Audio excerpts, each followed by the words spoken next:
Hello everyone, my name is Moonvald and I welcome you to another episode of Guardian Spotlight, a segment in which we pull aside a member of the Destiny community and sit them down for an interview.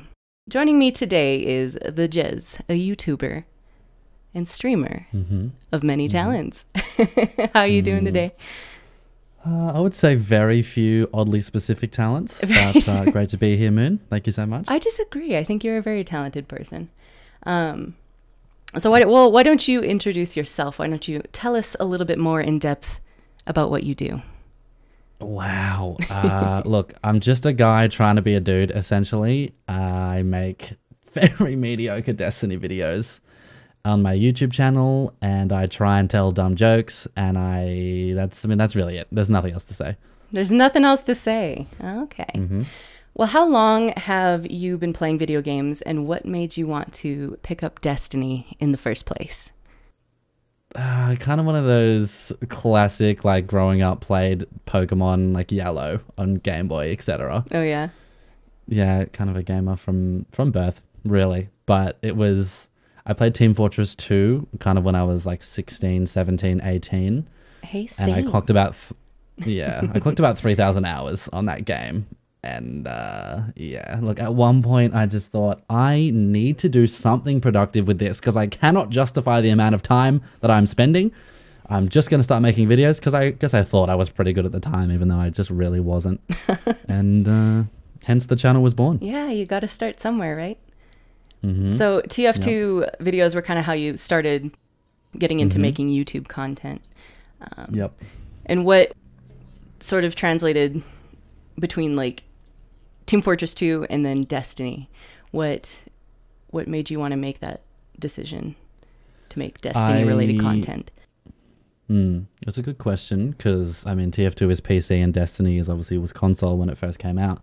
At the time, my girlfriend at the time, so I'd been doing it for a few months. I had about 1,000 subs I had about 700 subs on YouTube, actually. So small. And then my girlfriend at the time surprised me on my, 20th birthday, 19th or 20th birthday with a PS4 and Destiny because I'd never owned a console before then.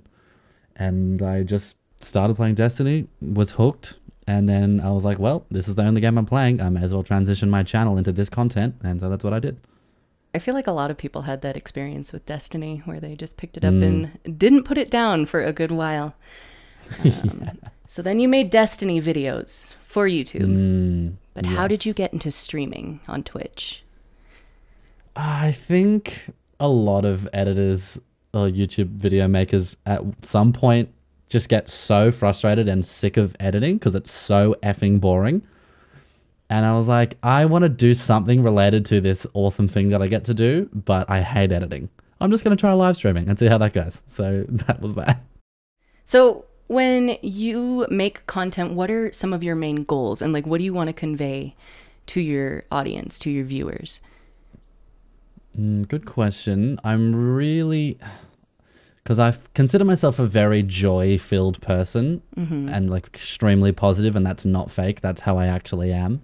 And so I'm really trying to entertain, uplift, and encourage people. Like those are the things, that's the takeaway that I want people to have. I want them to walk away feeling encouraged and uplifted and like, that's just like a breath of fresh air in this, just overwhelmingly negative internet cesspool that we coexist in.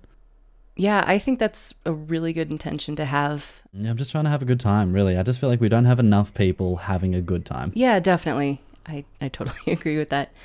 So that leads to my next question. How has your involvement with the Destiny community and Bungie affected your life? Well, it's been life-changing, to say the least. I've been flown 3 times to Bungie now in the past 2 years. And what are those experiences like? Because I've seen your vlogs. Wild. I'm sure a lot of people have as well, but like there's no way, there can't be any way to convey through video what that feels like. Like, what is that like? It's like, how do you describe that feeling of really accomplishing a dream that you've had for probably 2 years at that point, where I thought one day I would love to go to the game studio, that that makes this game that I play that has so changed my life. So for them to invite me over and say, we're actually just going to pay for everything. We want you to come and just check out something that we've been working on and just record it and just have a good time with it. So it's, I don't know, I mean, how do you even describe that feeling? It's unbelievable. Yeah, you can't really put it into words. I can imagine. Yes. So I attempted to put it in a vlog, really. And you know, I do think your vlogs, as far as they can, pretty well convey a sense of fun and accomplishment. So, but yeah, outside of the Bungie trips, it's just been like, you know, it's enabled me to move out of home, you know, and just move in by myself, which none of my friends or anyone I know is really doing or was doing at my age at like 21, 22. No one's doing that. And like being able to quit my retail job and just do something that I just love doing that's so rewarding. It's just, yeah, there's nothing like it. Yeah, to wake up in the morning and know that you can just do what you want to do and sustain yourself from it, that's got to be incredible. Yeah, I don't know many adults that are doing that, let alone, yeah.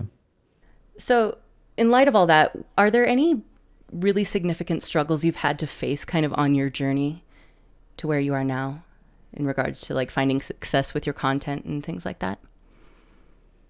I think outside of struggling to find my own voice, because I think you kind of just start by copying all the people that you look up to. Because I guess it starts with imitation before you can really have your own voice. So there's that kind of struggle process. And then I think the biggest hiccup was probably when I didn't have so when I first moved out and then didn't have internet for like 2 months. Oh no. And yeah, so that was, you can go back and there's some rant videos on my channel of me freaking out because I didn't have internet and there were so many mistakes and errors. And so trying to produce YouTube content for a live game that requires internet to play with no internet for 2 months, that was super rough. Yeah. But yeah, that's probably the biggest struggle, I think. Oh yeah, for sure. How did you go about finding your own voice?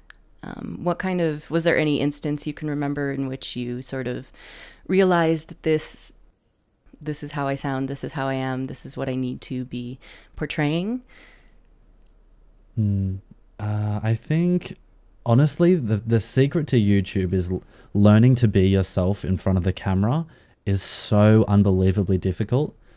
And I still feel like I'm barely doing that now. And it's been like 3 years of me doing this.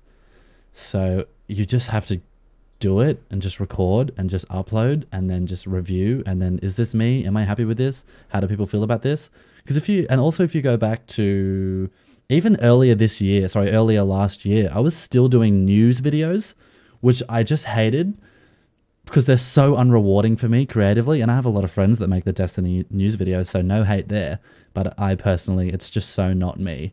And then I just kind of stumbled into just having fun and making fun videos, telling dumb jokes, and people seem to respond to that. So I've just slowly transitioned into that full time, and it seems to be going well. Awesome. Where do you typically draw your inspiration from outside of video games? I consume a lot of comedic, quote unquote, YouTube content to inspire me. So it's Liza Koshy, David Dobrik, a lot of Casey Neistat. I'm watching a lot of JonTron at the moment. Just anything that makes me laugh, I just consume as much of it as I can to then try and give me fresh angles or material or like just fresh inspiration to come up with different stuff to what I've said previously. Okay. So yeah, that's most of it. Definitely. Do you find inspiration from any other sources other than like online content, gaming videos, or anything like that, like film or music? Just in your day-to-day life too, not maybe in regards to your content, but... Well, it's weird because I don't watch movies and I don't watch TV and I don't watch TV shows on Netflix or anything. I only consume YouTube content. So yeah, it's kind of a weird, singular focus. Yeah, I'm kind of the same way. I can kind of relate to that. So we just got, as of this recording today, we got the This Week at Bungie, our update that outlined a lot of things that they're going to be changing and implementing. Do you have any hopes for Destiny 2 in the coming year? And what would you like to see happen with the game? Maybe as far as gameplay goes itself, as well as the community and the state that it's in right now. Yeah. I think I'm kind of in the minority in the fact that I actually don't spend a lot of time thinking or really caring about where the game is in terms of all the nitty-gritty logistics and like this part of the end game's annoying me and this specific thing is annoying and this thing is unbalanced and I want to see changes here. I just find that it's just so tiresome because it's never perfect and it never will be. So I just try to have fun with what we have. And I know that triggers so many people because it seems like in this day and age, if you're not like frustrated, I see people saying like, why are you still playing this game and having fun? What are you doing? Like, why aren't you boycotting it? Why aren't you hating it? Aren't you frustrated with a bunch of stuff? And it's almost like you can't just enjoy a thing anymore. You have to be with the masses that want to have just pitchforks all the time. Yeah. It's like you have to be hypercritical of something to, you know, be seen like you care about it or something to that effect, which I also disagree with. Yeah, it's like if you're not hypercritical, then you're a sellout. Yeah. And what are you doing? Like, just be honest. Exactly. Tell me how much you hate it. Yeah. So that's not me. So yeah, in hopes of Destiny 2, like Bungie, just reward me when I play the game. I have noticed that I don't feel rewarded really ever. So hey, maybe just reward me and then I'll be having more fun. But outside of that, I just don't really waste time or energy thinking too much about it. Yeah. Just have fun. It's a game. You play it to have fun. That's what it's there for, right? Yep. I just feel like enough people do the complaining thing so well. I'll just let them do that, and I'm just going to focus on having fun, which is my thing. Yeah, you don't need to be like the dime a dozen videos. This is what Destiny 2 is failing at, and you know, like that whole conversation that's been had. The internet as a whole is it's very much having that conversation on the daily. Is there anything else you would like us to know about Th3Jez? No, not really. Not really. Just wanted to say thank you for the opportunity. And Planet Destiny has always been so good to me. Even when I was first coming up with honestly 1,000 to 2,000 subs, they were giving me shout outs at the time, especially guys like Briar Rabbit back in the day. And they've always had my back and been so great to me. So yeah, it's a huge honor to be on. Absolutely. It's an honor to have you. I think you're a very special member of this community in regards to the kind of person you are, but also what you create. So yeah, thank you. We really appreciate having you.